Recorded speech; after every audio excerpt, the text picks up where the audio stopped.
Good morning. It's what day is it? Wednesday. It's Wednesday morning. Jade's gone to school fine today. And I'm just having a quiet day today. I feel like everything has been really happening a lot, and that makes no sense. But I feel like it's like one thing on top of another, and I just need these few hours today. Like, the house is clean, Jade's fine, dogs are fed. Although I've got scrambled egg on toast, so Scamp's like, where's mine? Sorry, mate. It's not for puppies, is it? That I just need to just decompress a bit. Next Tuesday, can you hear him whining? It's not for you, is it? You've had your breakfast. Next Tuesday we are at Great Ormond Street. It's cardiology appointment. That's always plays on my mind. I know it's coming up. I've got kind of ants in my pants about it. And I just... Are you starving? No. I am very conscious of the fact that it's coming up, and I never know what they're going to say. Or the other appointments, there are so many different appointments: respiratory, neuromuscular, physio, lung function, cardiology. Next week is just cardiology, but that's the biggie because Jade's on 4 different heart meds already. Duchenne is brutal, and knowing that your child has been on heart failure meds since the age of 8 is hard. And I never know, no one ever knows what the cardiologist is going to say, what they find, if they're going to increase the meds. It's a very anxious time, and I know that I will sleep like a baby on Tuesday night when this appointment is over. Stop! You're not having any scrambled eggs. So I feel like today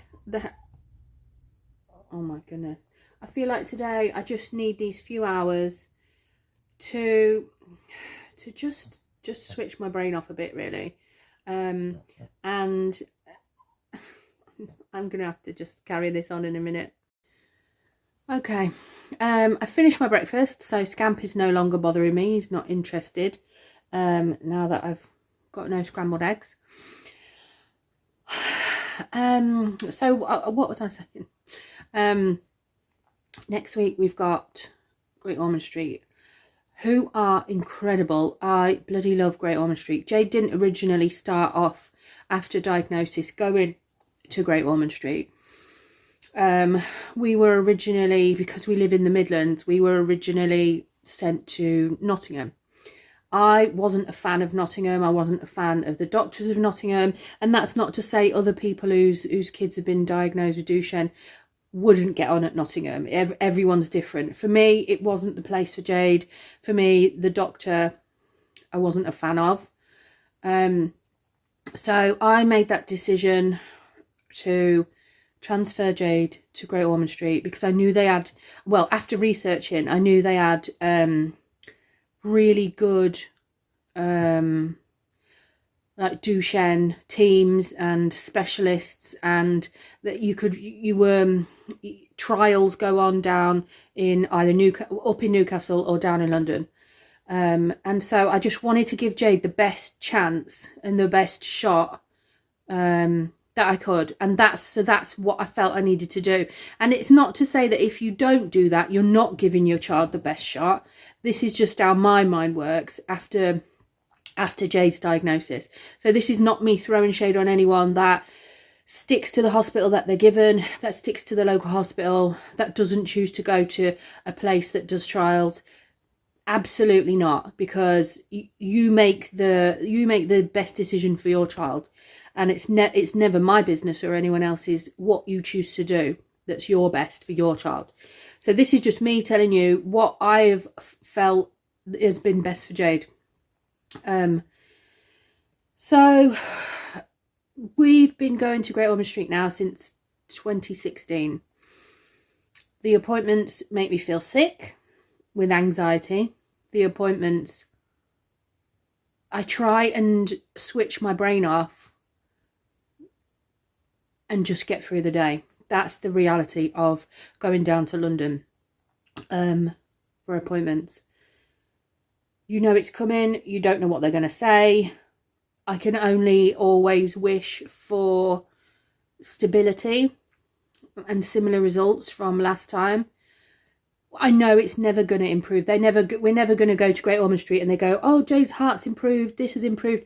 That's not the progression of Duchenne. It is progressive. It does get more severe, and it's hard. It's really hard. It's hard to listen to. It's hard to get your head around. It's hard to know that that's what you're dealing with. It's more medication to try and program into your brain and understand. And in those appointments, they're very, very good. I'm not knocking them at all because they're bloody brilliant. I find medical appointments really difficult because,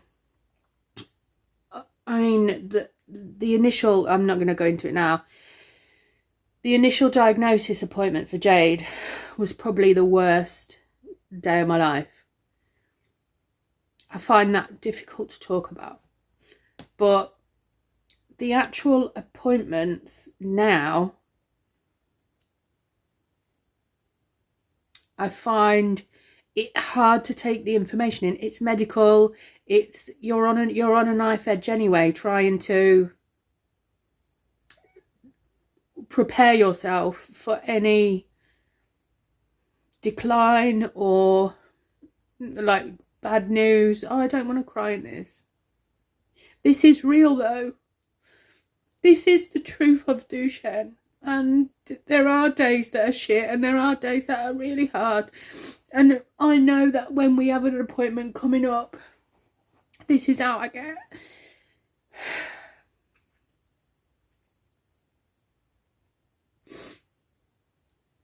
And I don't want this video to be doom and gloom. I'll have a minute and then I'll just get on with the day, but it's just on my mind.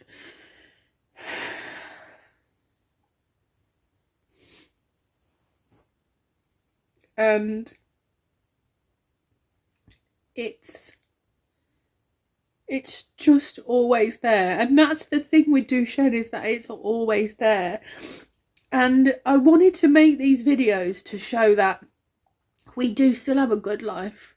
We do still do fun stuff and go on adventures and laugh and have a great time. But there are days, this is part of life. This is part of life with Duchenne.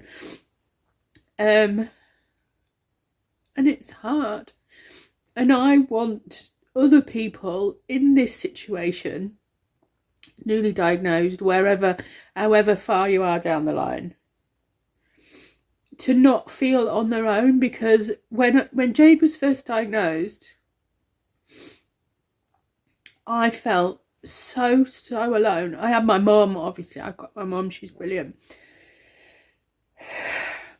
But in that moment, as a parent, I just didn't know what to do with myself. And I do feel like if there was someone to watch, like on YouTube or, you know, wherever, that could have shown me, look, there are going to be tough days and there's going to be shit days and there's going to be times where you're going to sit and cry, but you're also still going to have brilliant times. I would want to see that, and I would want to know about that. And maybe I'd fast forward the sad bits or the tricky bits. But I would still want to know,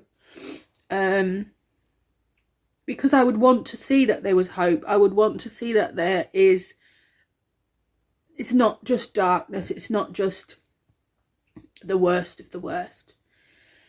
And if the last 8 years has taught me anything, it's that you just live in the moment. It's that you've only got today. Everybody's only got today, whether you've got Duchenne, whether you've got God knows what else. You've only got the clothes you stand up in, and you've only got right now, this moment, because the future doesn't exist. This is what I tell myself, the future hasn't happened, it doesn't exist, the past has gone. And so it's literally, you've got this minute, this is life right now, this is me in this room, this is life. And I do find saying things like that, it does help me bring me back to, okay, this is life. I spend so much time worrying about the future when I need to just bring it back to now. What am I doing right now? This is life right now. And when appointments are coming up, it's easy to get carried away in the what if. What are they going to say? And that's, I think it's like a trauma response from the very first appointment and the very first day of diagnosis.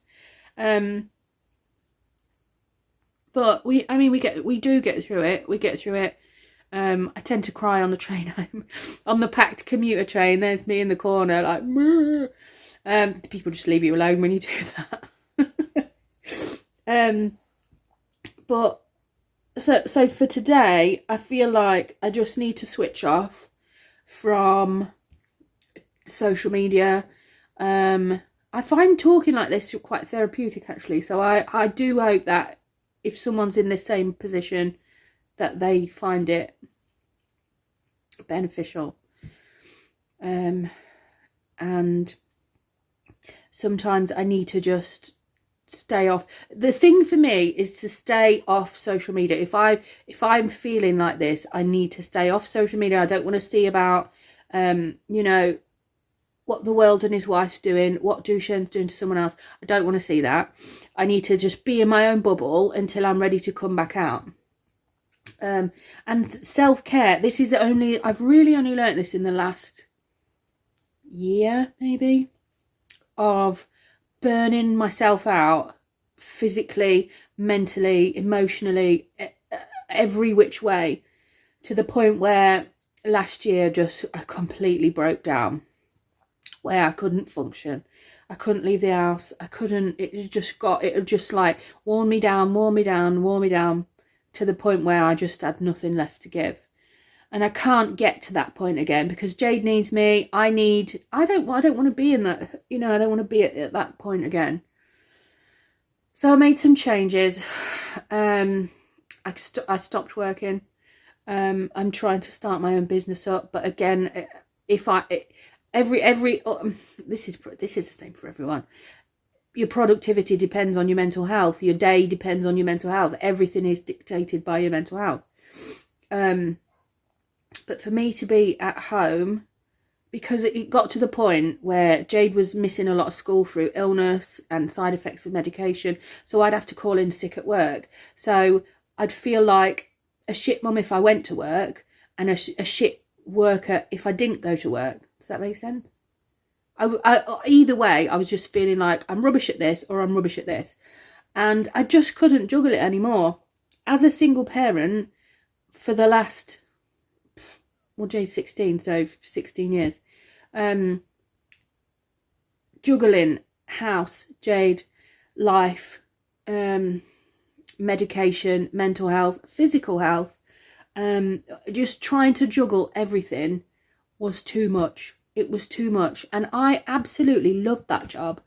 I worked for 15 years in the same school as a teaching assistant. Loved it. Brilliant people, brilliant kids. Loved it. It was like a little family. But I just couldn't do it anymore. And something had to give, and that had to give. So that for me then started to give me a bit of time to myself. So then I started going for a massage every other week. And then I started, because I went for a long time when Jade was, after Jade's diagnosis, of just not reading. I'd always loved reading, and I just didn't have the brain power to do it. So just to have those 3 days now to go for a massage, or go for dinner with my mum, or just sit in bed or whatever, because self-care, it's such a, oh, love self-care. I love a face mask. You know, I did one last week. That for me is not really self-care. It is, but it's not like deep self-care. Whereas I feel like filling up your cup, filling yourself back up, that's self-care. So switching your phone off, so not talking to people who drain you, so not having to deal with anyone else's shit, that's self-care as well. Worrying about what you're doing is self-care. Switching your brain off and reading is self-care. Even going for a shower, which sounds silly, I guess, but even going for a shower when you've not got the motivation to get out of the bed, that's a massive thing. That's self-care. Watching shit on the telly that someone else might think it's a load of old rubbish, if that zones your brain out and relaxes you and fills your cup, put it on. Put it on. And do what you need to do to fill your cup. It could be the most random thing. People have said to me before when my anxiety was really bad, just go for a walk. Go for a walk, you'll be fine. And it's like, do you have any idea? Find a green space. You find a green space far away from me. People try and help, but what works for one person doesn't necessarily work for someone else. And I'm just learning what I need to do to fill my cup up so that I'm the best parent for Jade and so that I'm the best person for myself. That's took a long time. I'm 42. That's taken a long time. And everyone should have that. Everyone should have that opportunity to just have that bit of time. Fill up your cup. Mine's full, but fill up your cup. Because trying to care for a child and advocate for a child, be the best you can for a child who has complex medical needs, it is utterly exhausting. It's exhausting. And people have said to me before, oh, why don't you get respite? Why don't you, like, Great Ormond Street have had this conversation.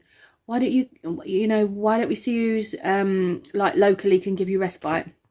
And I just can't do it. And again, this is absolutely not me not throwing shade at anyone that does respite. I wish I could. I wish I could say, yeah, go to so-and-so for the weekend. You'll have a great time. I'll have a great time. And I just can't do it. And this is on me. This is my issue. I wish I could do that because I think it will be beneficial for me and Jade. And then in the back of my head, I've got like, but they don't know Jade needs this, but they don't know Jade needs that. They wouldn't know that Jade likes it this way. And I feel like I couldn't sit.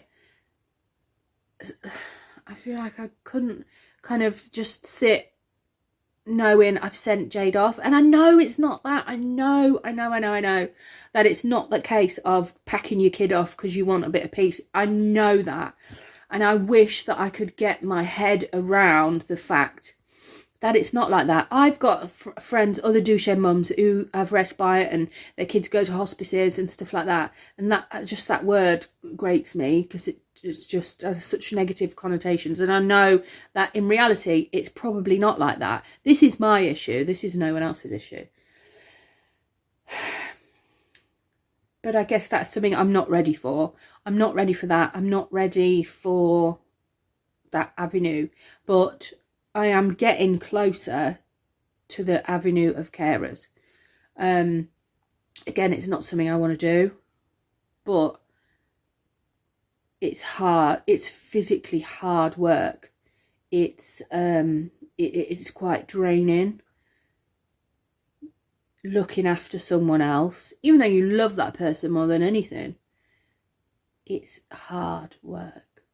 And other people have spoken to me about carers, and it's something I've got in my head that one day I know I'm going to have to do it. Have you ever, I don't know if anyone's ever seen the film. I think it's called The Importance of Caring. It's got Paul Rudd in it, Ant-Man. yeah, it's the fundamentals of caring, not the importance of caring. But that's you should watch that. If you feel up to watching that, you should watch that, because it's about a carer and a young lad who's got Duchenne. It's a beautiful film, actually. It's really nice. I've actually watched it with Jade. My mum couldn't watch it, but it is a really nice film.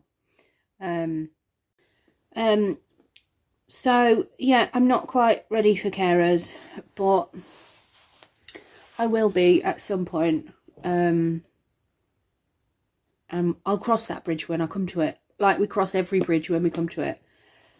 So anyway, that is where I'm at today. I think later, it's raining, so I'm not going out at the minute, but I think a bit later, I told Jade that I'd make a chicken Kiev for tea, and where we live there's a really lovely farm shop, so I think I might nip there before, and it's only 11 o'clock, before Jade gets home from school. I might take you with me just to get a few bits. They do really nice fruit and veg there as well. So right now I am going to read my book, my Stephen Bartlett book. I am going to just chill for a bit, and yeah, I'll take you to the Ivies. I'll treat you. All right, thanks for listening for that long speech, whatever. I appreciate it. I do appreciate anyone that's watching these videos. So yeah, see you in a bit. Okay, we are going to the farm shop now before Jade gets home from school. It's only a few minutes up the road, so we'll see what they've got, and I'll be back before Jade gets home. Why do people park on this corner? This is a really tight corner, and people just park like they just abandon their cars or vans in the corner.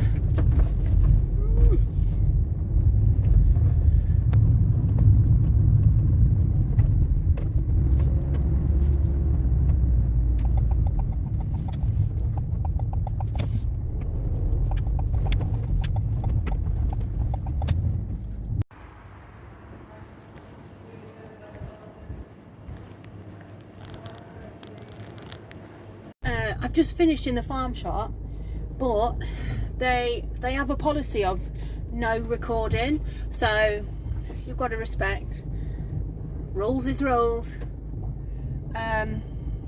Which is a shame, because it's really lovely in there. I wanted to show you in there, but never mind. I'll be home in a minute, so then I will show you what I've got. I'm home again now. Jade will be home in about 20 minutes. And this is what I got from the farm shop. So, more carrots. The carrots are always really good from here. Look at the size of that. I finally got my onion. I also got, so for Jade, I'm going to make a chicken Kiev tonight. So I've got a chicken breast, and I got some crab cakes. So I'll have the crab cakes. She can have the chicken. Jade won't eat these, and I won't eat that. So I also got this, look. It's like a garlic bread. It's called Tear and Share. And I've seen these on the telly. They're like Australian penguins. So me and Jade will give them a taste test. Give them a whirl. And my mum was looking for this for ages. Toffee apple curd. She wanted to make some ice cream. So I'll give that to my mum. She kind of pop. And then I got this for Jade. It's a waffle brownie. Look at that. Oh, can you see it? Waffle brownie. And there is a Galaxy Flapjack. So that is my tiny little haul from the farm shop. It's a real shame that I couldn't film inside. You would have liked it in there. But never mind. So yeah. Let's hope Jade's had a good day at school.